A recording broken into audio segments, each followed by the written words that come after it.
Hello दोस्तों, कैसे हो आप लोग। Welcome back to the channel live life easy. तो जी ये कान्हा जी की छठी वाले दिन का व्लॉग है जो थोड़ा बहुत मैंने शूट किया था, आपके साथ शेयर कर रही हूँ। तो पिछली बार जन्माष्टमी पे मतलब अब जो गई है इस पे मैंने मावे वाला पाग बनाया था और उसकी कंसिस्टेंसी परफेक्ट के लिए आपसे मैंने कुछ सुझाव मांगे थे। तो धन्यवाद उन सब का जिन्होंने अपना समय निकाल कर कमेंट किया और वो टिप्स और ट्रिक्स काम कर गए। इस वाली बार मैं जो बना रही हूँ, मैंने कहा था कि मैं जल्दी बनाऊँगी और मैं फ़ॉलो करूँगी।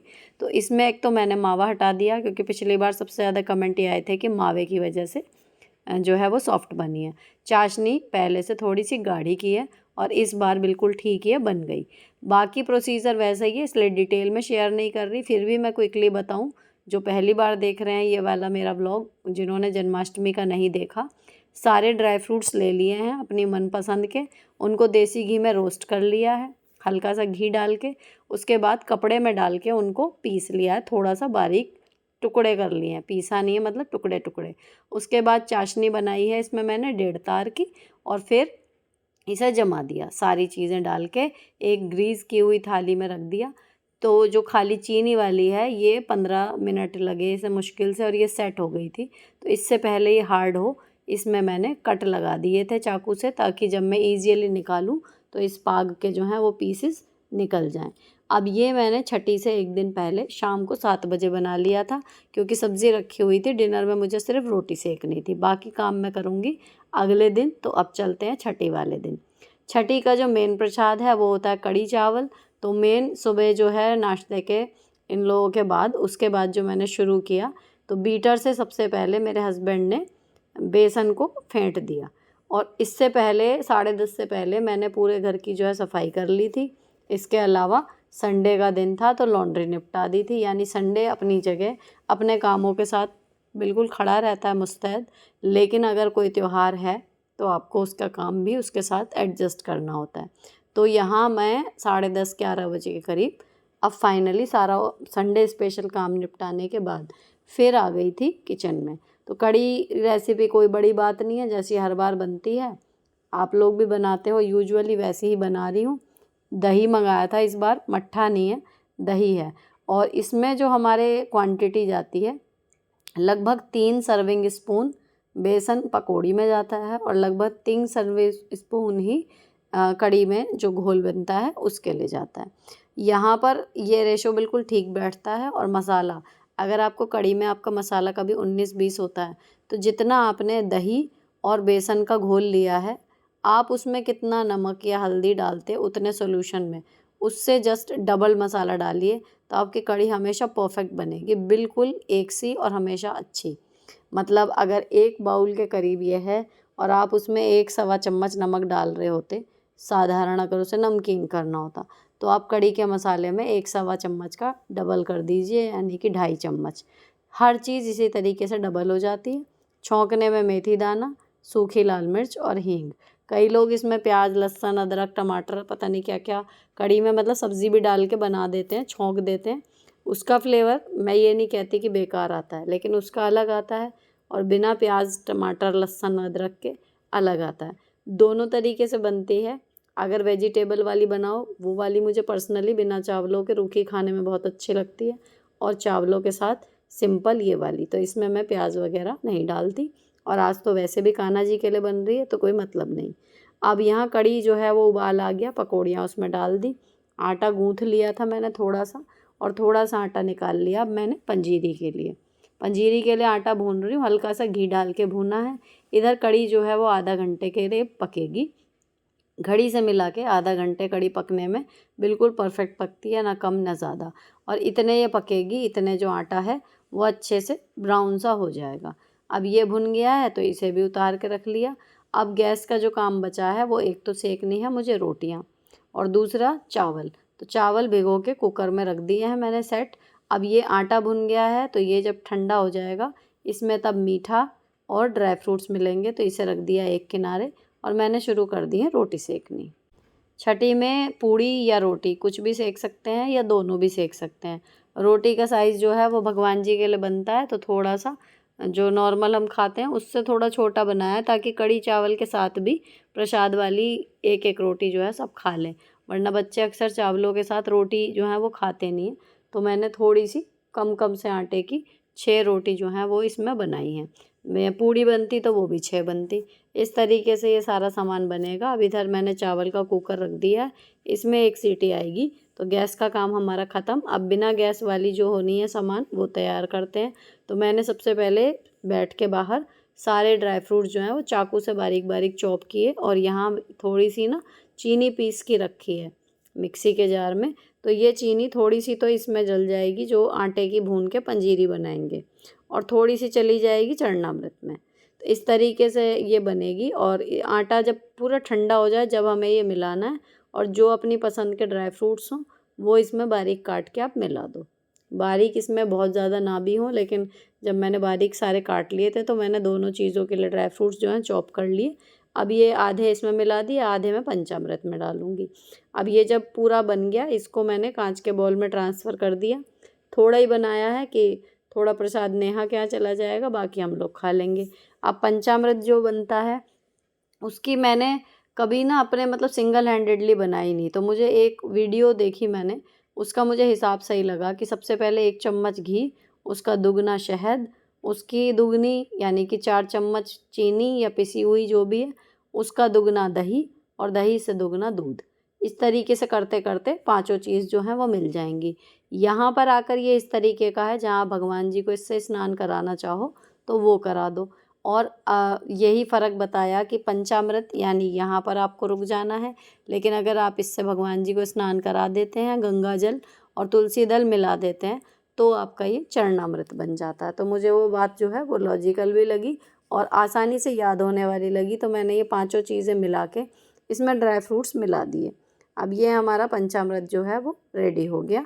इसको रख दिया एक किनारे। अब सारा खाना जो है वो भोग का रेडी है, तो मुझे करना है भगवान जी को तैयार।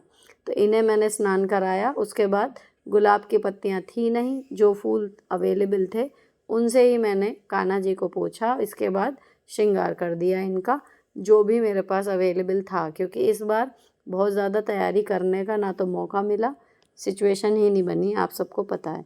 तो इन्हें तैयार करने के लिए फिर मैंने थोड़ा सा जो जन्माष्टमी का इनका चेंज कर दिया था, कुछ कुछ चीज़ें जो मेरे पास उपलब्ध थी, और साथ ही ये प्रार्थना की कि भगवान इसे स्वीकार करें। और उनके रूप को देखकर ये विश्वास हो भी गया कि उन्होंने स्वीकार कर लिया। अब जी सारी जो खाने की चीज़ें बनाई हैं भोग की, वो लगवानी थी। तो बच्चे सुबह से हेल्प में लगे हुए हैं। अब मैंने इनको एक एक करके सामान जो है वो ला के यहाँ जमाने के लिए कह दिया। टेबल वगैरह जो है मेरे हस्बैंड ने यहाँ पर लगा दी थी, कपड़ा बिछा के फूल माला वगैरह मैंने लगा दी। लेकिन एक एक चीज़ इस बार आज शूट करने का जो है वो पॉसिबल नहीं हो पा रहा था, चाह कर भी, क्योंकि तबीयत बिल्कुल भी ठीक नहीं हो रही। जिस दिन से वो 99 बुखार हुआ है जन्माष्टमी, उसके बाद भी आज भी जो है सिर में दर्द। इस टाइम जब मैं ये आप देख रहे हो, इस टाइम मुझे इतना तेज़ सिर में दर्द हुआ था कि बहुत ही तेज़, मतलब मैंने कैसे कैसे करके बस बना लिया कि अगर छुट्टी वाले दिन भी मैं नहीं कर पा रही तो फिर क्या ही होगा। तो दवाई खा ली थी मैंने सिर दर्द की, लेकिन नहीं सही हो रहा था। तो बाद में समझ में आया कि वो मतलब रीज़न ही अलग था, वो नहीं हुआ बाद में ठीक। उल्टा जैसे जैसे दिन बढ़ता गया, खाना खाने के बाद वो तबीयत मेरी और बिगड़ती गई और डॉक्टर के जाना पड़ा। अब जो है यहाँ पर सारा भोग लगने के बाद फिर भगवान जी की आरती कर ली थी, पूजा कर ली थी। उसके बाद इन्हें भोग लगाना था। तो कुछ चीज़ों का भोग मैंने लगा दिया, कुछ का आराध्या ने और कुछ का आरोही ने। अब एक बार इनकी पूजा हो गई है ना, तो अब भोग लगाएंगे।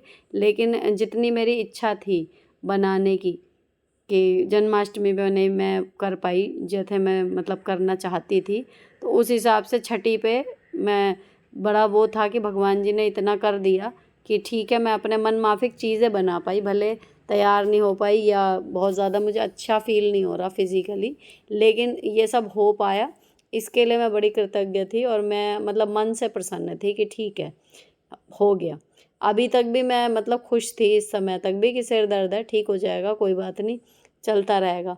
तो सारा भोग वगैरह लगाने के बाद फिर लंच का टाइम जो है वो हो चला था। तो जितना भी कान्हा जी को भोग लगाया, ये सब चीज़ें जो मेन खाना अंदर रखा हुआ है और रसोई में, उसमें सब मिला दिया था।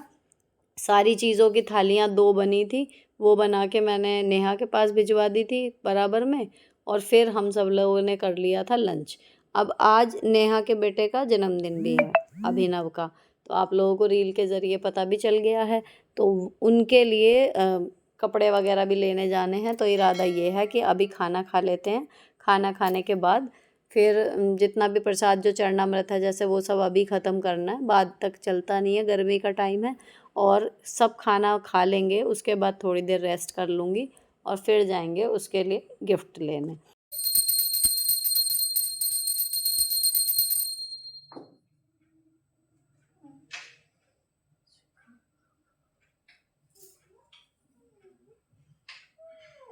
सब ने खाना खा लिया था और मैं कान्हा जी के कुछ फ़ोटो खींच रही थी। अब यहाँ से भोग वगैरह सब हटा लिया है, तो इनकी 2-4 फ़ोटो खींची मैंने, रील्स बनाई और उसके बाद फिर मैं रेस्ट करने लगी। अब उठ गई हूँ दोबारा 1-1.5 घंटे बाद और फिर मैं जा रही हूँ अपने हस्बैंड के साथ कपड़े लेने के लिए अभिनव के, क्योंकि उसके बर्थडे पर मैं कपड़े ही देती हूँ जब से वो हुआ है। तो हमारा बर्थडे गिफ्ट हमारा फिक्स रहता है, अभिनव के बर्थडे पे हम लोग कपड़े ही देते हैं, उसके लिए हम कपड़े यहाँ से एक लिए हमने फिर कपड़े जो हैं वो पसंद कर लिए थे, फिर एक पसंद आया उसमें 7-8 और फिर उसे लेके आ गए।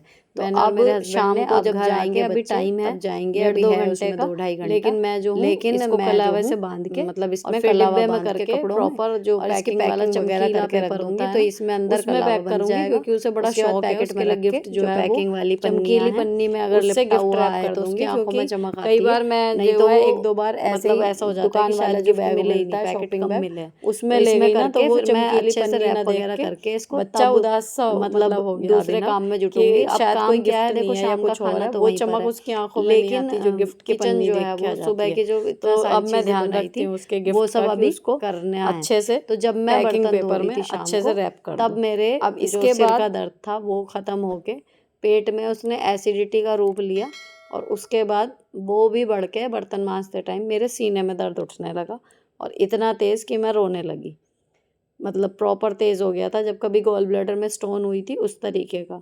तो मेरी वहाँ हिम्मत जवाब दे गई। तो अभी आनन फानन में तो मैंने एक्यूप्रेशर के लिए जो पॉइंट्स बता रखे थे उनमें मैं क्लचर लगा के, और यहाँ बेसुध सी पड़ी हुई थी, टाइम हो चला था वहाँ केक कटिंग का, तो बच्चे जो हैं वो रेडी हो रहे थे, तो मैं अब शूट नहीं कर रही थी, तो बच्चों ने खुद ही फ़ोन लेके जो है वो जैसा भी समझ में आया उन्हें वो खुद शूट कर रहे थे। अब गिफ्ट लेके वो लोग चले गए। फिर मैंने मतलब जब बिल्कुल आवाज़ आ गई कि केक कट रहा है, तब तक ये था कि वो प्रेशर से पॉइंट दब रहे थे, उनसे भी थोड़ा आराम मिला, दवाई खाई थी उससे भी थोड़ा आराम मिला। तो मैंने सिर्फ कुर्ता चेंज किया और मैं आ गई, ताकि खाना पीना कुछ नहीं है, लेकिन ये है कि सब जमा हैं और बर्थडे है बच्चे का तो एटलीस्ट बैठ जाऊंगी, ये सोच के मैं आ गई। और इस टाइम मैंने फिर वो क्लचर वगैरह जो दबाने के लिए लगाए हुए थे वो हटा दिए। सब लोग यहाँ जमा हुए हुए थे, तो मुश्किल से मतलब मैं आधा या पौना घंटा रुकी होंगी, लेकिन ठीक है, अच्छा लगा। थोड़ी सी भी तबीयत ठीक हुई तो लगा कि सब मिल लिए, क्योंकि भले कुछ काम ना कराओ लेकिन कुछ ना हो, लेकिन अगर सब मिल रहे हैं तो आप प्रेजेंट भी हो जाओ, उतना ही काफ़ी है। और जैसा हमारा ग्रुप है, हम 6-8 जनों का, तो कोई एक भी मिसिंग होता है ना तो मिसिंग ही लगता है, अच्छा नहीं लगता। तो ये वाली बात थी। अब यहाँ पर छुटकी को देख के वैसे भी मूड अच्छा हो गया था, तो लेकिन ये था कि ये वाली रात फिर मैंने कुछ खाया भी नहीं, लेकिन रात जो है वो ऐसे ही गई जागते हुए। प्रॉपर दर्द हो गया था, 2 बजे से मैं जगते जगते फिर सुबह 5:30 बज गए और अलार्म बज गया। उसके बाद मैं बच्चों का टिफ़िन बनाया, अपना डाला हल्का फुल्का और फिर मैं स्कूल चली गई। बस अच्छी बात यह है कि ज़रूरी काम होते जा रहे हैं। अभिनव को बस उम्मीद रहती है कि ताई जी आएंगी तो गेम खिलाएंगी, वो नहीं मैं उसके लिए करा पाई, पर कोई बात नहीं, नेक्स्ट टाइम। फिर ये चारों पांचों एक साथ बैठे थे, तो आज सारा शूट भी प्रियंका ने किया था, ये 1-2 क्लिप फिर मैंने बनाई। वही और ख्याति अलग है। ये देखो सबसे ज़्यादा खाना मेरे सामने रखा, पर मैं कुछ खा नहीं रही हूँ, मजाक कर रही हूँ। खाना सारा घर में ही बनाया था, तो सब लोगों ने अपना खाना वगैरह खाया और फिर ये मैम खेल रही थी। अब ये भी थोड़ा सा सॉलिड फूड वगैरह लेने लगी है, तो खाना इसके साथ भी खाओ तो मांगती है। इसकी 1-2 फ़ोटो खींचे बिना मेरा दिल नहीं भरता। उसके बाद जी हम आ गए अपने घर, थोड़ी सी फ़ोटो वगैरह जो बच्चों की खींची थी या स्क्रीनशॉट लिए थे वो मैंने सबको व्हाट्सएप करने थे ताकि सब अपने स्टेटस में लगा सकें। और उसके बाद जी ये बर्थडे का दिन ख़त्म हुआ, इसी के साथ व्लॉग भी ख़त्म होता है। अच्छा लगा हो तो चैनल को सब्सक्राइब किए बिना मत जाना। मिलती हूँ आपसे नेक्स्ट वीडियो में। Till then bye bye, stay beautiful always.